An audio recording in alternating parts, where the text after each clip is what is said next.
ঝটপট করে প্যান্ট পরে ছটপট করে রেডি হয়ে চলে গেলাম।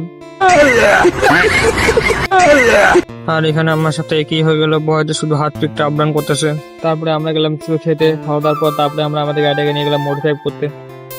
সকাল সকাল নিজের মুখটা আয়নাতে দেখতে গিয়ে দেখলাম আমার দাড়িগুলো একদম ধুবি ছাগলের মতো হয়ে গেছে। তাই আর বেশি দেরি না করে আমি আমার দাড়িগুলো কাটতে লাগলাম।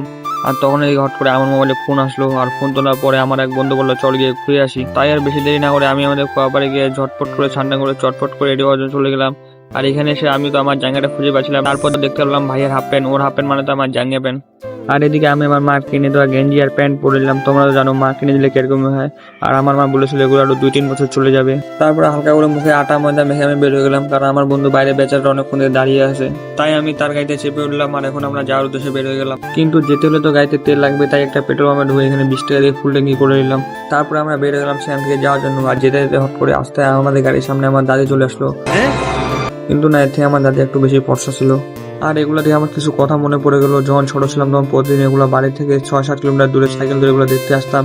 আর এসব কিছু দেখতে দেখতে আমরা পৌঁছালাম বেলাগোবা। আর এখানে এসে আজকে আমরা টাইপিকে ফেসে গেলাম, কারণ আমরা এখানে যতবার আসি ততবার টাইপিকে ফেসে যাই। মনে হয় ট্রেনগুলো আমাদের জন্য দাঁড়িয়ে হয়ে কখন আমরা আসবো আর তখন ওরা যাবে। এখন আর কি করি, দাঁড়িয়ে দাঁড়িয়ে ট্রেন দেখি।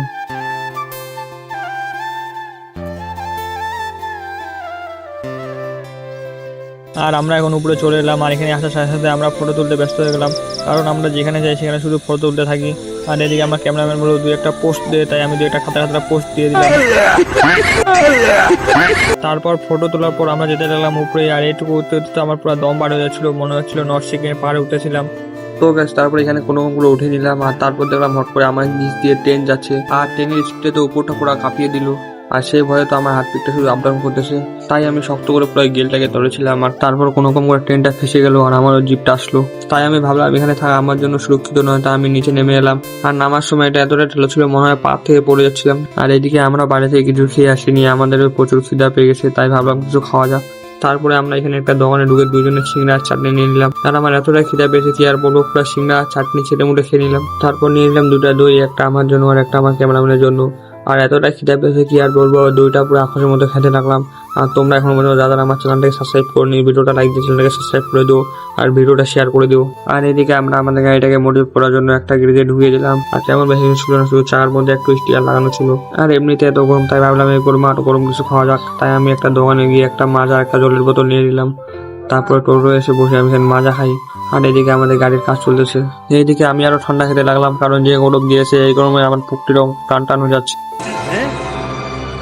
আর এদিকে আমাদের গাড়িতে ফাইনালি স্টিয়ার লাগা কমপ্লিট, তাই একটু চাগুলা ঘুরিয়ে দেখে নিলাম। তো গাইজ আমরা এখন বাইরে যাওয়ার জন্য বের হয়ে গেলাম। আর আজকে ব্লগটা এখান থেকে থাকলো, ভালো লাগলে ভিডিওটা শেয়ার করে দিও।